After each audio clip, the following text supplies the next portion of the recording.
Au nord de l'Afrique, l'Algérie est près de 4 fois plus grande que la France.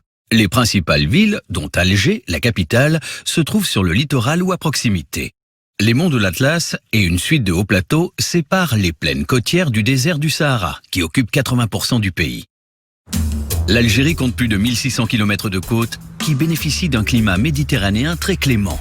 Quelques portions de côte demeurent vierges, mais c'est ici que se concentre l'essentiel de la population, principalement dans les grandes agglomérations comme Alger, Oran ou Constantine.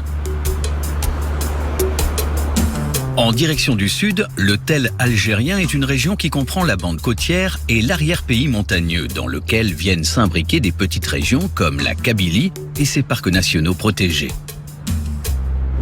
Encore plus au sud, la partie saharienne s'étend sur plus de 2 millions de kilomètres carrés.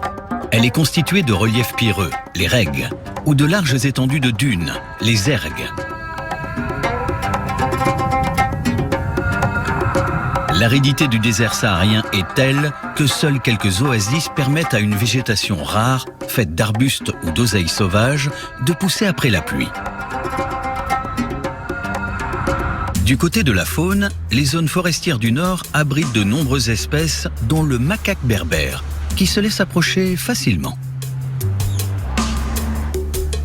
Le sud est le domaine du dromadaire et de l'âne sauvage, mais accueille également en hiver plusieurs espèces d'oiseaux migrateurs comme le flamant rose. Si les traces d'un peuplement de l'Algérie durant la préhistoire sont encore bien visibles, surtout dans le sud, c'est l'époque romaine qui a laissé les vestiges les plus impressionnants. La domination de Rome dura près de 3 siècles, mais sans s'exercer sur l'ensemble du pays. Territoire très convoité, l'Algérie fut la proie au fil des siècles de nombreux envahisseurs, avant de connaître la colonisation française jusqu'à son indépendance en 1962. L'Algérie compte 42 millions d'habitants, dont plus de la moitié a moins de 30 ans. Une population jeune et très urbaine, puisque 90% des Algériens vivent en ville. Les Touaregs, longtemps nomades, se sédentarisent de plus en plus dans les cités oasis du sud.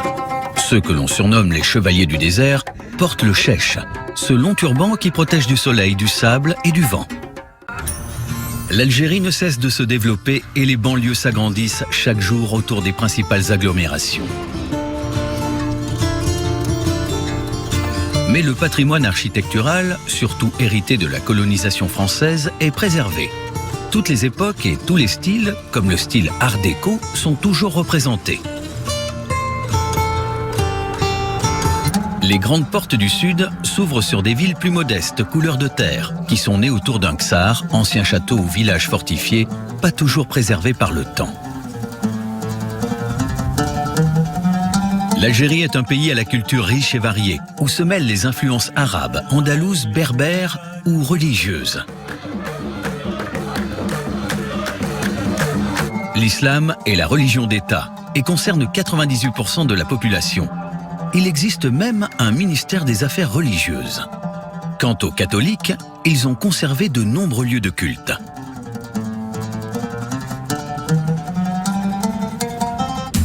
En matière d'énergie, le pays est doté d'un réseau électrique de bonne qualité qui s'étend jusqu'au sud avec la création de nouvelles centrales. Le pétrole et le gaz sont les moteurs de l'économie. L'Algérie compte parmi les principaux producteurs mondiaux d'hydrocarbures et surtout de gaz.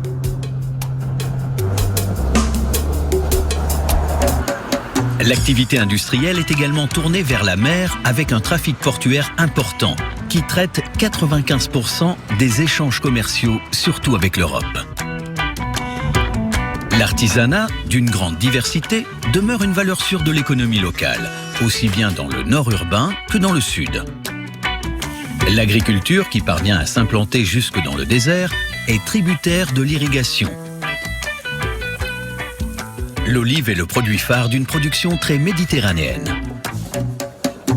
L'élevage de chèvres et surtout de moutons est ancré dans la tradition liée à certaines cérémonies religieuses.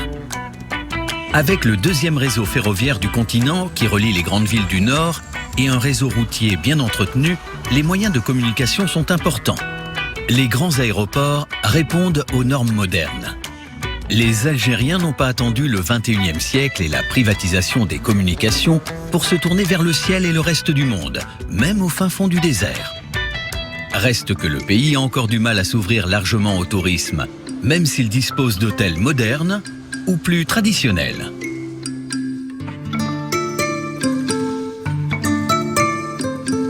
L'Algérie compte de nombreux atouts pour développer le tourisme, grâce à un accueil chaleureux, une palette d'activités variées et des sites qui font rêver. Le meilleur exemple, la région du Grand Sud et ses décors grandioses.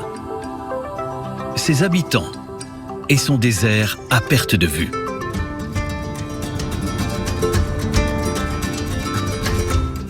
Le nord de l'Algérie, ouvert sur la Méditerranée, concentre les plus grandes villes et donc l'essentiel de la population.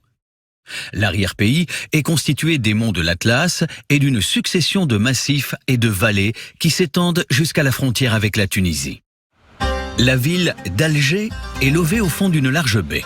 Son nom arabe, El Djezaïr, fait référence aux îlots qui fermaient son entrée. Fondée au IVe siècle avant Jésus-Christ comme comptoir phénicien, elle ne devient capitale qu'à partir de 1515 sous la domination ottomane. Alger est surnommée la Joyeuse, la Bien Gardée et plus souvent la Blanche, en raison de la couleur de nombreux édifices. La mosquée El Djedid, construite en 1660, ouvre le quartier symbole d'Alger, la Casbah. Classée au patrimoine mondial de l'UNESCO, la Casbah commence à la place des Martyrs, près des immeubles à arcades du fameux front de mer donnant sur le port.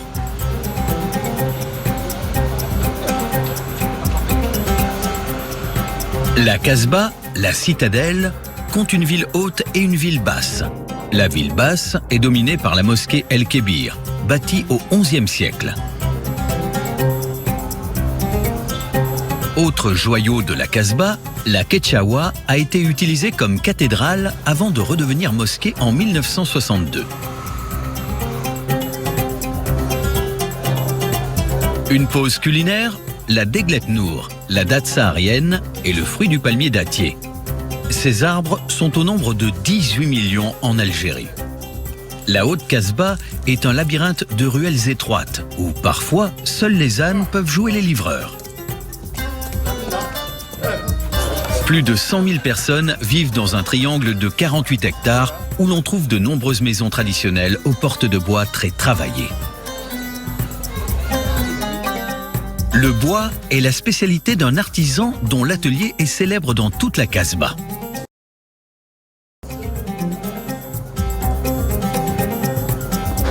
C'est la menuiserie Morel. Les plus belles demeures de la Casbah ont leur porte ancienne, comme le palais Mustapha Pacha, chef-d'œuvre de l'architecture musulmane de la période ottomane. Il servit de résidence à plusieurs Dey, les souverains d'Alger.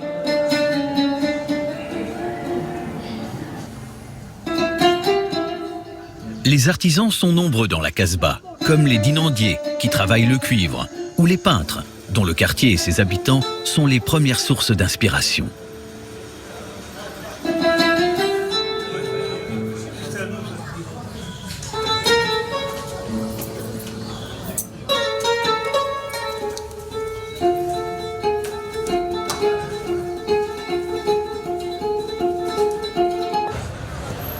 Le centre-ville d'Alger s'organise autour de larges artères commerçantes à la circulation réglementée, où domine la grande poste de style mauresque, édifiée en 1913. La wilaya d'Alger, la préfecture d'Alger, compte environ 8 millions d'habitants, ce qui en fait la première agglomération du Maghreb. Près de la moitié en moins de 25 ans.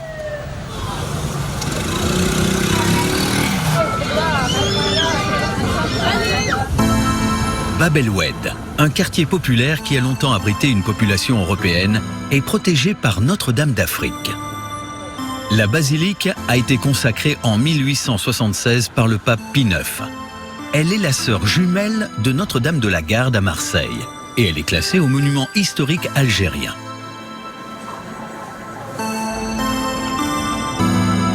La Grande Mosquée d'Alger est une des plus grandes au monde et son minaret de 265 mètres, un des plus hauts.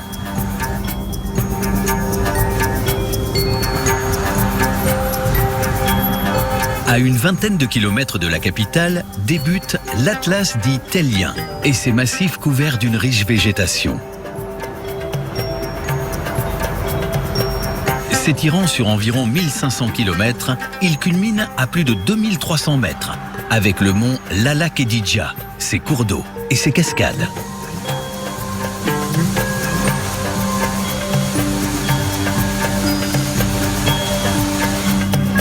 Dans cette région, à la population très dispersée, on peut rencontrer quelques spécimens d'une espèce animale plus ou moins sauvage, les macaques berbères.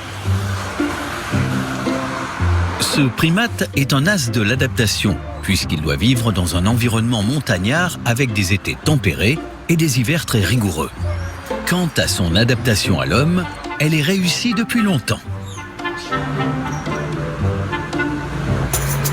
Pour rejoindre l'est du pays et la région de Constantine, on emprunte la route du Tell côtier. Les cultures succèdent à des reliefs escarpés, découpés de criques. Si les villages sont rares, les nombreuses plantations comme celle de la vigne donnent à la population un important moyen de subsistance.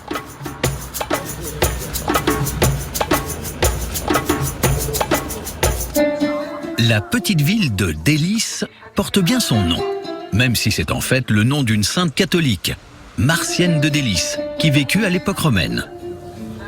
Son port de pêche confirme que la région vit aussi de la vente du poisson, livré frais chaque jour dans les grandes agglomérations. La côte est balisée par une série de phares qui s'égrènent tout le long du littoral.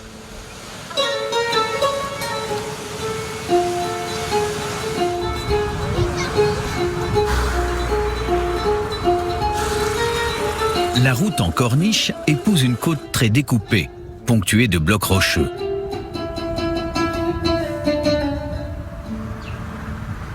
Cela n'empêche pas le développement continu et souvent spéculatif de certaines villes comme Tirzgit ou Asfoun.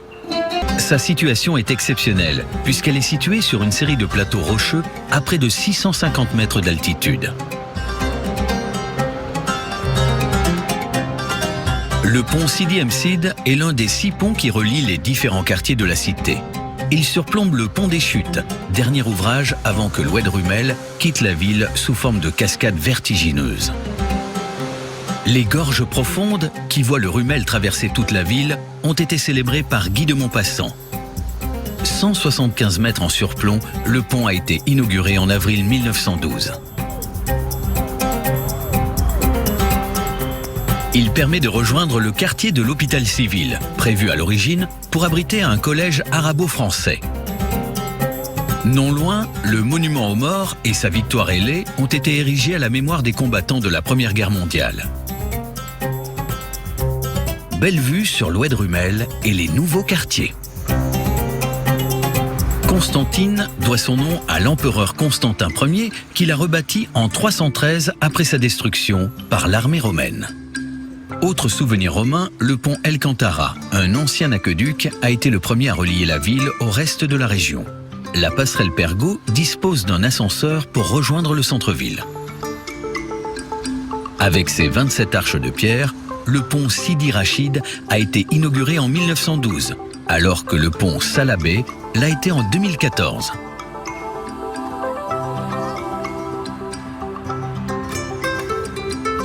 Ville d'histoire qui a fêté ses 2500 ans d'existence, Constantine est renommée dans tout le pays pour son artisanat. L'atelier de la famille Azy met en valeur le travail de broderie depuis 4 générations. La maison est spécialisée dans la conception et la réalisation de costumes traditionnels. Exemple, la gandoura constantinoise, une étoffe de velours brodée d'or. Le caracou algérois, qui se porte partout dans le pays, ou cette sorte de gilet corsé qui a plus de 400 ans. Tout ce que vous voyez ici est fait main. À Constantine, on détient les secrets d'un art qui a survécu pendant des siècles et dans des civilisations multiples. Pratiquement toutes les grandes familles concevaient le trousseau de la mariée au sein de la famille elle-même. À Constantine, le modernisme côtoie toujours la tradition. Celle de l'islam se perpétue à la grande mosquée Émir Abdelkader, qui est également une université islamique, la première du genre dans le pays. Comme partout en Algérie, une pièce de dinanderie coiffe les dômes et les minarets. Une autre spécialité de Constantine. La dinanderie, ou travail du cuivre, a son propre quartier qui réunit toutes sortes de métiers, artisanaux et artistiques, avec une spécialité très ancienne. À Constantine, il y a le particulier, c'est le plateau. Et le grand plateau, les signias. Cela débute par une plaque de cuivre ronde sur laquelle de véritables artistes sculptent des formes en suivant des modèles en papier. Certains artisans ont en charge les finitions, pendant que d'autres affinent les contours de chaque réalisation.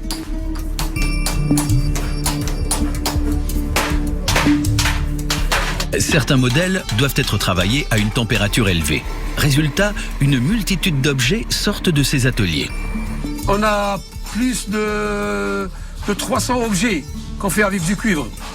Des objets classiques, prêts à garnir les intérieurs, mais aussi des objets plus étonnants, comme des avions ou des automobiles.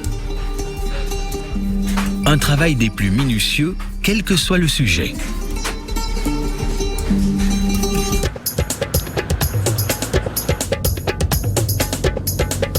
Direction le centre-ville et ses bâtiments coloniaux en pierre datant du 19e siècle. La mairie.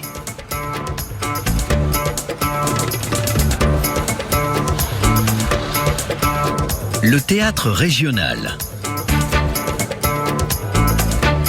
Et la Banque nationale. Tradition encore, avec le musée des arts installé dans l'ancien palais du Bey, dans le quartier historique de la ville, la Médina, que ses habitants appellent le Rocher. C'est là que se trouvent les rues commerçantes, les marchands ambulants et les étals, où l'on fait commerce de tout. C'est là aussi que l'on peut déguster la spécialité sucrée de la ville, la djouzia. Je vais mettre du sucre semoule, 15 cuillères. C'est l'équivalent de presque 350 grammes de sucre. Un petit peu d'eau. Je vais mettre à petit feu jusqu'à obtenir un sirop un petit peu lourd. C'est la base de la djouzia. On ajoute 500 grammes de miel d'abeille. Après, on va battre nos blancs d'œufs. Je vais rajouter les blancs doucement. Je vais commencer à mélanger un petit peu. Je vais remettre ce mélange sur bain-marie pour la cuisson. Résultat, un nougat délicieux.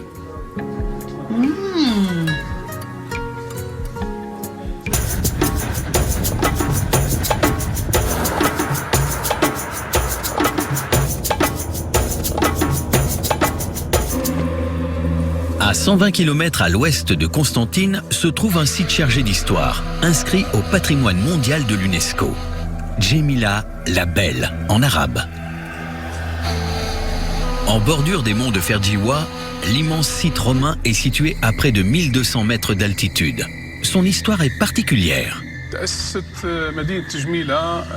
La cité de Djemila a été fondée en 97-98 après Jésus-Christ.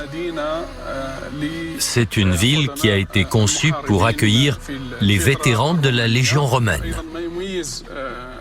On peut dire que ce qui caractérise Djemila, c'est d'abord sa situation, et donc le milieu environnant où elle se trouve. On est ici au cœur des montagnes. C'est une situation stratégique idéale.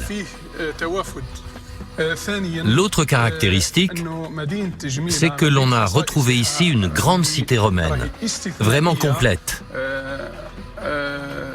Une vraie ville, avec tous ses quartiers. Le quartier chrétien est dominé par un baptistère. Il côtoie les colonnes d'une basilique et d'une cathédrale.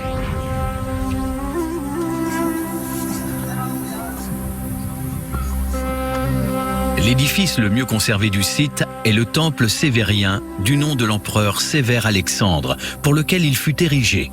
Il domine toute la cité et se situe au centre d'une grande place. La place est entourée des restes d'un portique et d'une série de colonnes corinthiennes dont certaines atteignent 10 mètres. Peuplée de 10 000 habitants, Djémila s'était dotée d'un théâtre qui pouvait accueillir jusqu'à 3 000 spectateurs. Sa bonne conservation tient au schiste noir de la colline contre laquelle sont adossés les gradins. Une fontaine conique haute de 5 mètres atteste de l'importance donnée à la circulation de l'eau dans la cité. La preuve, les grands thermes qui occupaient 2600 mètres carrés et dont certaines salles ont conservé de magnifiques mosaïques. Le Cardo Maximus, la voie nord-sud la plus importante d'une ville romaine, permet d'atteindre la partie la plus ancienne de Djémila.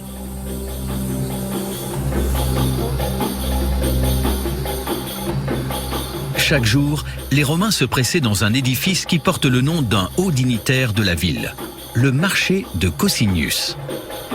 Le long des murs, sous un portique, étaient installés des étals couplés à des tables de mesure pour les céréales, les fruits, les légumes et la viande. Les tables sont ornées de sculptures d'animaux exotiques. Le buste de Jupiter annonce l'entrée dans le riche musée de Djémila, qui conserve les sculptures découvertes sur le site.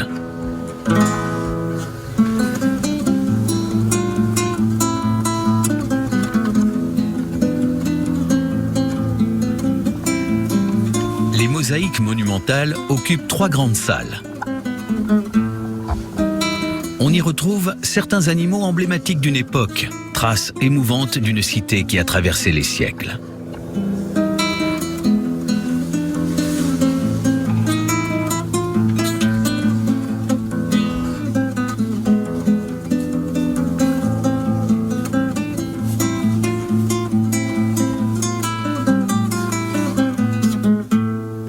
Installée entre la mer et un massif rocheux, Oran est la deuxième ville du pays, avec 1,5 million d'habitants. Fondée il y a plus de 1000 ans par des marins musulmans andalous, Oran est le principal centre économique et financier du pays. Elle le doit à sa situation géographique, entre le Maroc et l'Espagne, qui facilite les échanges maritimes entre les deux continents.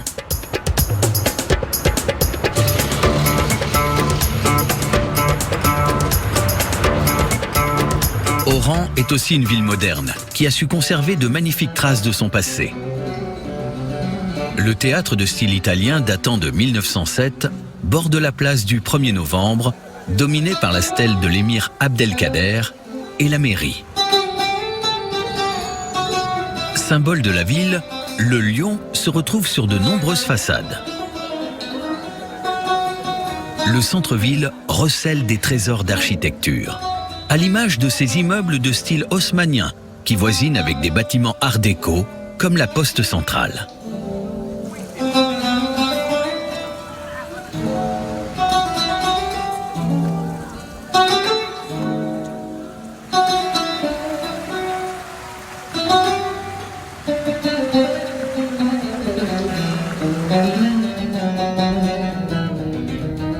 Chaque quartier a droit à ses joyaux architecturaux, comme l'ancien bâtiment de la compagnie algérienne de crédit, la cathédrale du Sacré-Cœur, transformée en bibliothèque municipale, et les nombreux immeubles art déco, datant de l'entre-deux-guerres.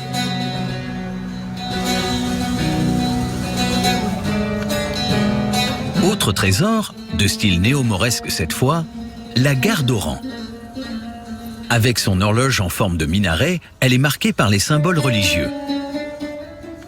L'extérieur est islamique. Les religions chrétiennes et juives sont représentées au-dessus des portes et à l'intérieur du bâtiment central. Achevée en 1913, la gare est passée de la tutelle française de la PLM, Paris-Lyon Méditerranée, au domaine public de la SNTF, Société nationale des transports ferroviaires, créée en 1976.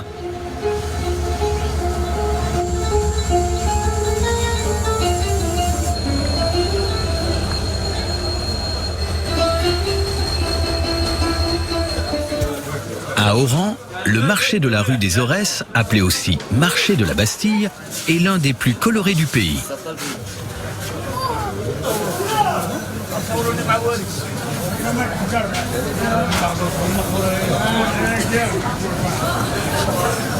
Originaires de la région de Sig, non loin d'Oran, les olives se préparent à toutes les sauces et sont omniprésentes à l'heure du repas.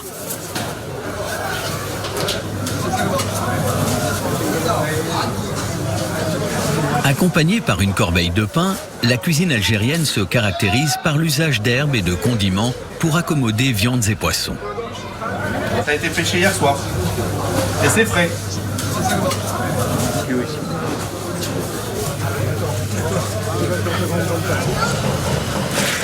Une spécialité d'Oran, les escargots, vendus sur le marché en pleine forme.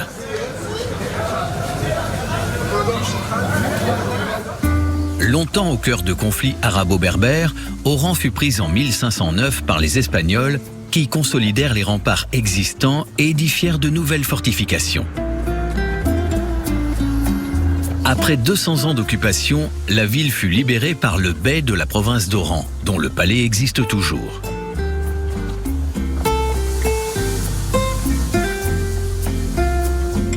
Le fort Santa Cruz, bâti par les Espagnols au sommet du mont Haïdour, et la basilique Notre-Dame du Salut veillent sur la ville.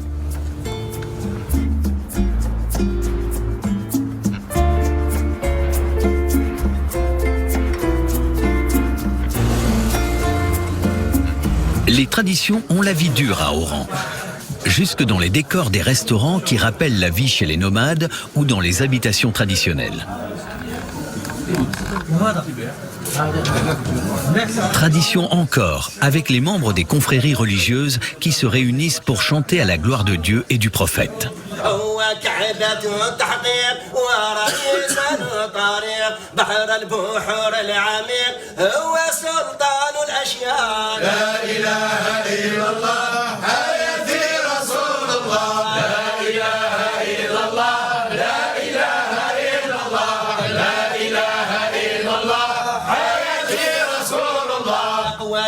الشريعة أفعالها طريقة أحوالها الحقيقة مددوها عينيا لا إله إلا الله حياتي رسول الله لا إله إلا الله حياتي رسول الله. La naissance de Mahomet est fêtée chaque année durant plusieurs jours. À Oran, cela donne lieu à un spectacle détonnant.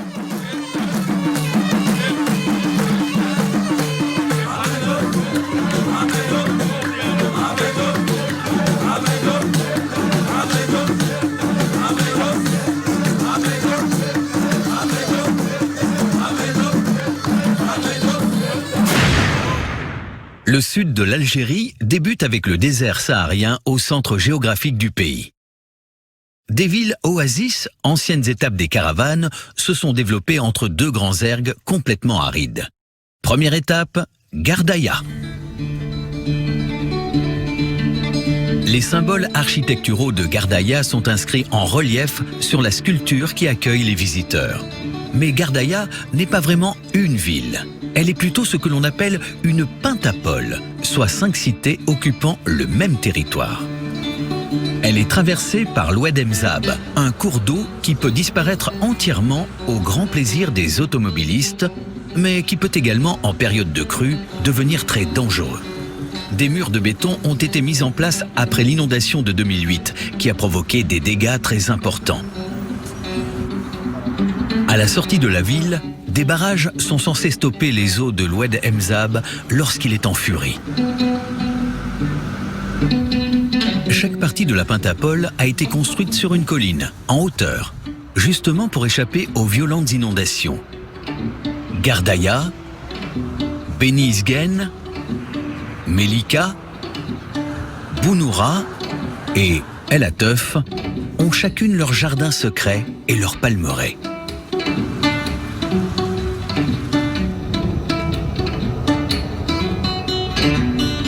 Centre universitaire renommé, Gardaïa héberge chaque année des milliers d'étudiants.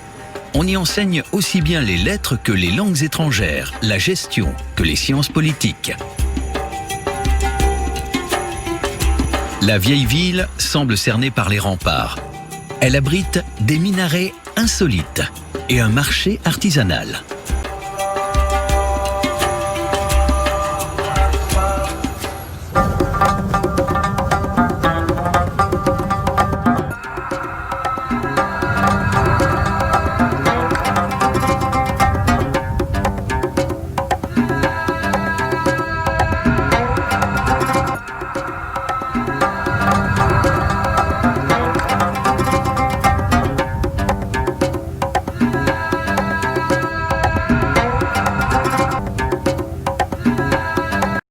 C'est au son du muezzin que l'on pénètre dans la Casbah où vivent les Mozabites.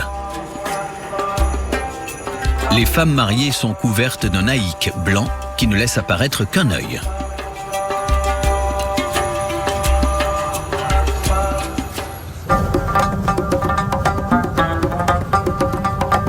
Le Grand Erg occidental est un véritable océan de dunes sur plus de 80 000 km². Elles peuvent atteindre facilement les 100 mètres de haut.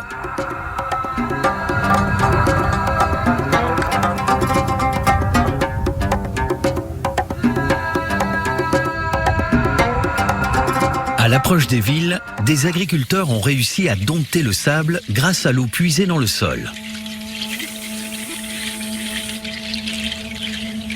L'irrigation permet la production du maïs, des céréales, aussi bien que du fourrage pour les animaux. Ces oasis agricoles permettent d'alimenter les marchés de la région. Comme un mirage au milieu du désert, la palmeraie d'El Golea, connue aussi sous le nom d'El Menia, doit sa création à la présence d'eau. La petite ville de 50 000 habitants est dominée par un ksar, édifié entre les 9e et 10e siècles. La légende veut qu'une femme berbère d'une grande beauté, la reine du ksar, ait eu le courage de soutenir le siège d'un sultan marocain qui voulait l'épouser.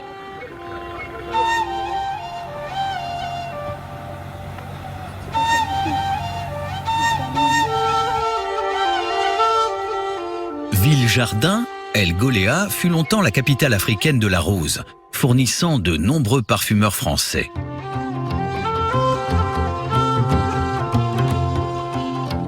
Le lac magique porte bien son nom.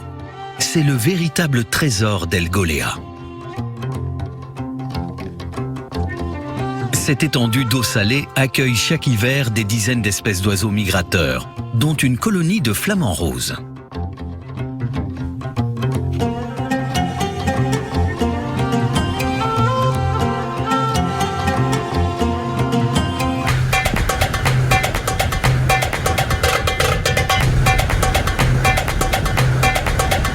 À 360 km au sud-ouest d'El Golea, Timimoun a une histoire récente. Ancien marché d'esclaves provenant du Niger et du Mali, la ville s'est vraiment développée au début du XXe siècle sous l'impulsion du capitaine français Anténour. Timimoun est surnommé l'Oasis rouge à cause du toub, l'argile avec laquelle ont été faits les premiers édifices de la ville, dont l'emblématique porte du Soudan. L'héritage de l'Afrique équatoriale apparaît aussi bien dans la reproduction de mausolées qu'à travers la couleur de la peau des habitants.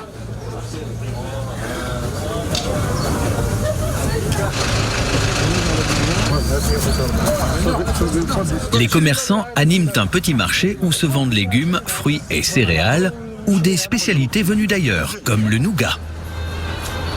La tradition de Tlemcen. J'habite à Tlemcen, la frontière de Maroc.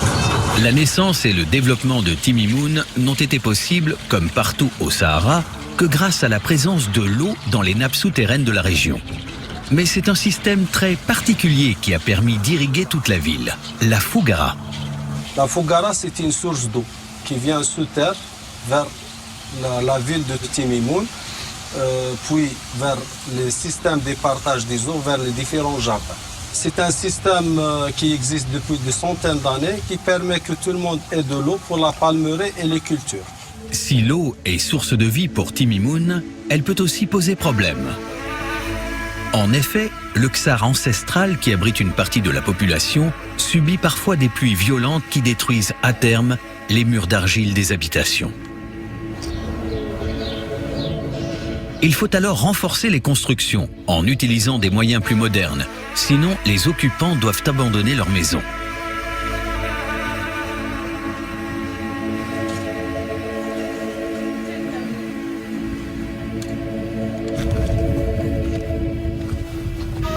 À la sortie de la ville, on distingue encore les traces d'un ancien lac salé qui a disparu depuis longtemps. Il s'inscrivait dans ce que l'on appelle une sepka, un bassin à forte teneur de sel des régions désertiques. Peut-être les restes d'une mer intérieure. Au sud du Grand Erg occidental, Timimoun appartient à la région de Gourara, véritable mer de sable où apparaissent les formes harmonieuses des dunes, mais également celles fantomatiques de bâtiments aujourd'hui abandonnés, les Ksour. Ces anciens châteaux et villages fortifiés ont vu leurs murs d'argile disparaître en partie sous les précipitations. Le temps a également fait son œuvre, car la plupart datent de plusieurs siècles. On en compte plusieurs dizaines dans le Gourara, bâtis pour résister aux attaques des pillards.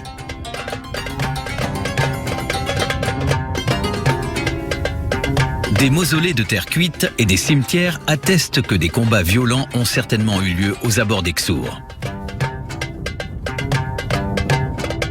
Des couleurs et une atmosphère d'antan que l'on retrouve dans des chants envoûtants.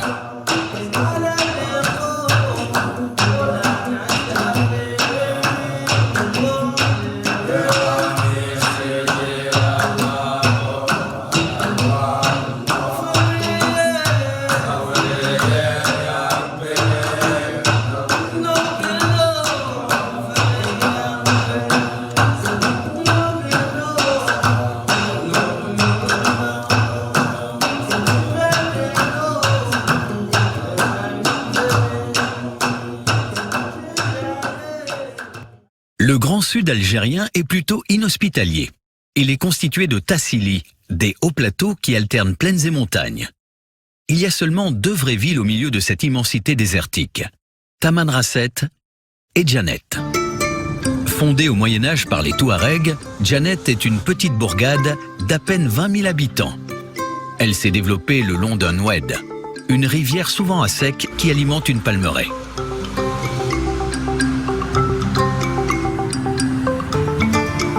Djanet est la porte d'entrée vers le Tassili En Adjer, un immense haut plateau qui s'étend au-delà des frontières de la Libye et du Niger.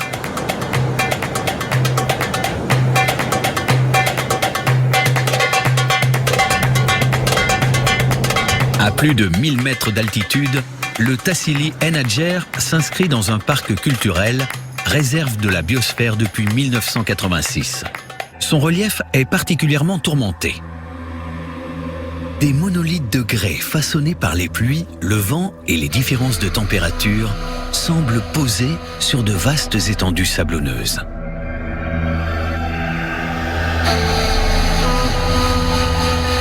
Les rochers du Tassili prennent parfois des formes étonnantes, sujettes à interprétation. Tête de garçon, château fort, hibou, poule, mammouth ou bébé éléphant.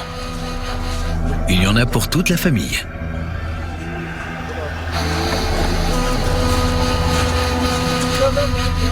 Les allées de monolithes forment parfois de véritables canyons ou des akbas, des failles escarpées difficiles d'accès.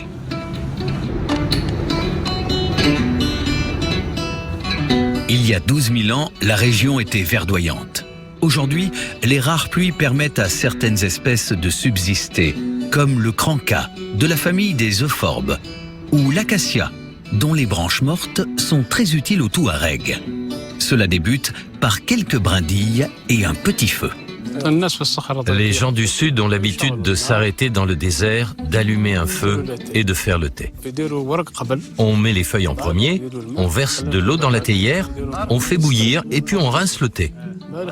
On le fait bouillir une nouvelle fois, on le filtre et on rajoute du sucre. Il n'y a plus qu'à le goûter et s'il est bon, on le sert et on le boit. La région est habitée majoritairement par les Touaregs du groupe Keladjer, une confédération tribale qui lui a donné son nom et qui préserve toutes ses traditions avant tout religieuses. Repérables de loin, ces étranges tumulus de pierre sont en fait des tombeaux datant d'environ 5000 ans. Leur forme arrondie se retrouve dans les gravures comme dans les peintures rupestres du Tassili. On est ici au cœur d'un parc culturel inscrit au patrimoine mondial, l'un des plus grands et des plus anciens musées rupestres à ciel ouvert au monde. Les peintures datent de la période néolithique, soit de 9 à 10 000 ans, et certaines atteignent les 12 000 ans d'existence. Elle démontre que l'homme vivait ici, dans une contrée fertile, où les animaux étaient nombreux.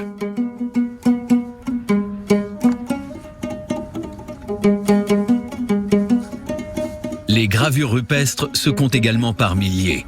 Elles représentent là encore des animaux utiles à l'homme, ou plus sauvages.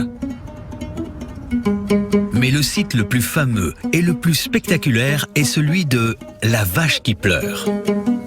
La région de Djanet est riche de peintures rupestres et de gravures, comme la gravure de la vache qui pleure. Les fameuses larmes ont été creusées dans la roche par un gardien de bovins très artiste.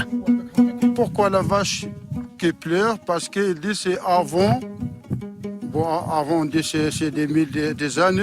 Ici, c'est plein d'eau et plein de petites herbes. Il y a des vaches qui viennent ici pour manger tout ça. Et après, des années après, il arrive la sécheresse, il n'y a rien, il n'y a ni d'eau, ni des petites herbes, ni rien. Et les pauvres bêtes se mettent alors à pleurer de désespoir. Un animal emblématique du Sahara ne souffre pas, lui, du manque d'eau. Le dromadaire se déplace en troupeau. Il est encore très utilisé par les Touaregs, notamment à des fins touristiques. Le panneau annonce 2 bosses, mais le dromadaire n'en a qu'une. C'est un réservoir de graisse et donc d'énergie qui lui permet de parcourir de longues distances sans boire ni manger. Les mirages sont rares dans le Tassili En Hadjer, mais le lieu est magique car le sable prend des formes étonnantes.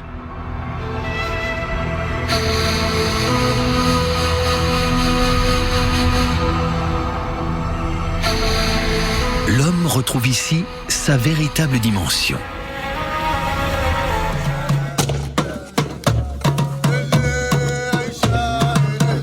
Chaque année, les Touaregs fêtent la Sébiba, sorte d'affrontement rituel où les guerriers miment des combats et, grâce à la musique et à la danse, mettent fin à la guerre entre tribus ennemies.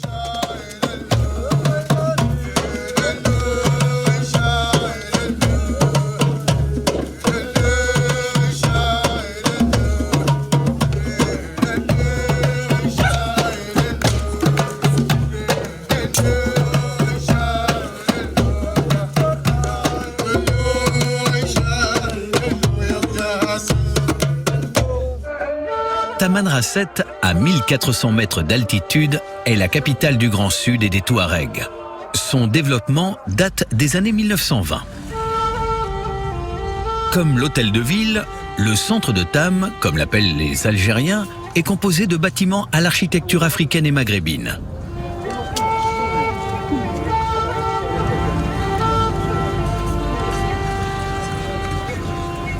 La maison de l'artisanat fait découvrir les richesses de la culture touareg, dont l'emblématique celle de dromadaire.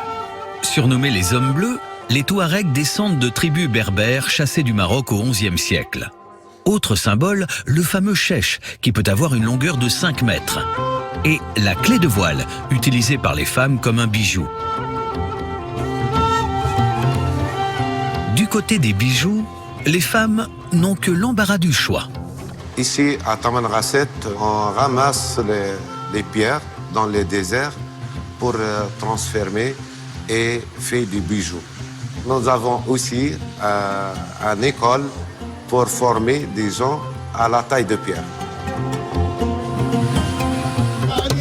Au marché africain, les femmes trouvent toutes sortes de produits, souvent venus des pays voisins, le Niger et le Mali.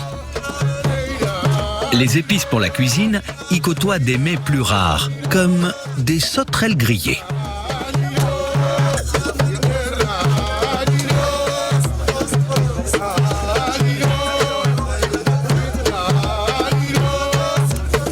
À Tamanrasset, le thé est encore à l'honneur, qu'il soit servi de manière acrobatique ou plus simplement en pleine rue. Le thé s'invite aussi bien sur un rond-point du centre-ville que sur la grande mosaïque de la place du 1er novembre. Une mosaïque qui rappelle que les Touaregs ont été à différentes époques de valeureux guerriers. Peuple pacifique aujourd'hui, les Touaregs utilisent les armes pour l'apparat. Ils se servent plus souvent de la cravache en poil de dromadaire, un animal qui s'invite aussi dans leurs loisirs. La kratte est un jeu de stratégie qui se pratique en déplaçant des cailloux et des crottes de dromadaires séchées.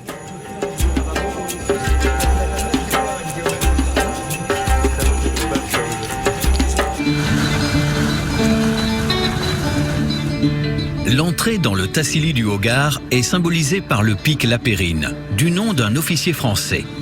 Il culmine à 1732 mètres. Presque aussi étendu que la France, le Hogar est d'abord un vaste désert de pierre où les points d'eau et les puits sont rares. Des petites oasis permettent à une certaine végétation et à quelques animaux de survivre dans une région où les températures peuvent dépasser facilement les 40 degrés.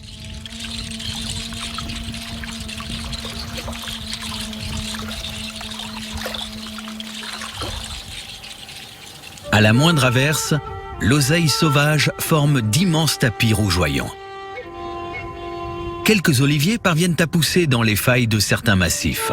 Un exploit.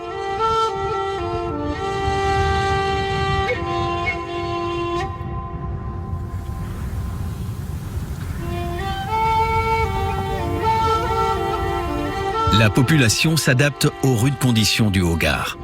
Elle vit essentiellement de l'élevage de chèvres et de moutons.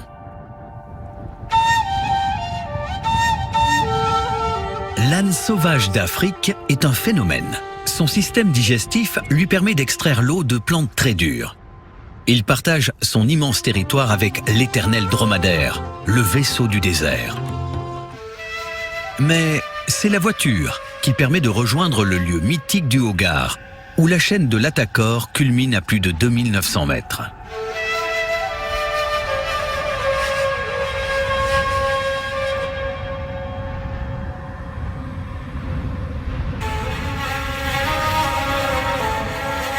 L'Atakor est hérissé de 450 volcans. Leur formation a débuté il y a 20 millions d'années.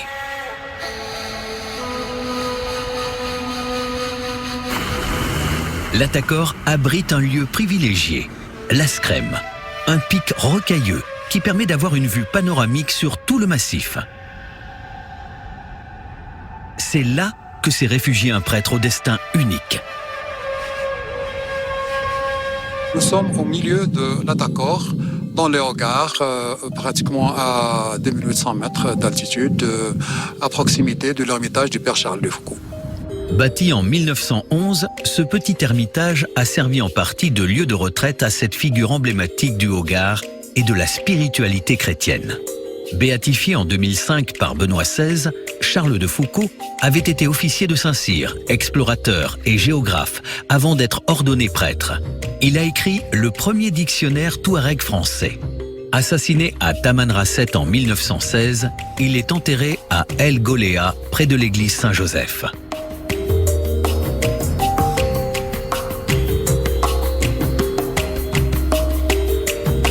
Son ermitage, perdu au cœur des montagnes du Hogar, est encore habité aujourd'hui.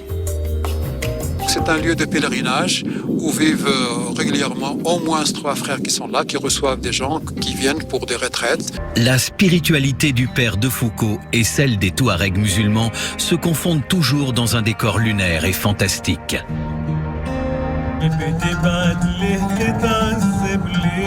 Un décor à l'image de l'Algérie.